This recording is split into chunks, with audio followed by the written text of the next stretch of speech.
नमस्कार दोस्तों, बता दूँ आप लोगों की अभी-अभी का ब्रेकिंग न्यूज़ आ रही है। जी हाँ, बता दूँ आपको एक पुख्ता प्रमाण बता दूँ आपको कि आकांक्षा दुबे का सीसीटीवी फुटेज मिल गया, जो देखिए स्क्रीन के ज़रिए आप देख पा रहे होंगे। आकांक्षा दुबे का जो सुसाइड मिला हुआ है, उनका फांसी लगा हुआ था पंखे में, उनका अभी-अभी जस्ट सीसीटीवी कैमरा फुटेज मिला है। जी हाँ, अभी एक ब्लैक गाड़ी से आई हैं, उसके बाद एक ड्राइवर है उनको उतारा है और ले जाके सीढ़ी पर से एक जो होटल में है वो लोग खोले हैं गेट। और अभी-अभी का फुटेज सामने आया है जो स्क्रीन के ज़रिए आप देख पा रहे हो। बता दूँ, पुलिस खंगाल रही है, जो भी इसका दोषी होगा उसको कड़ी से कड़ी सज़ा दी जाएगी।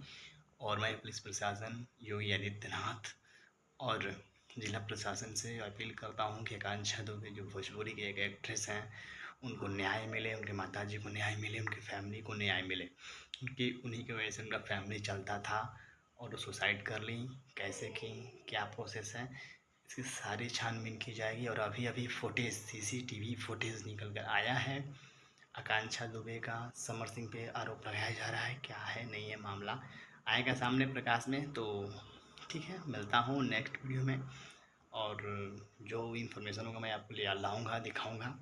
तो मिलता हूँ नेक्स्ट वीडियो में, तब तक जय हिंद, वंदे मातरम।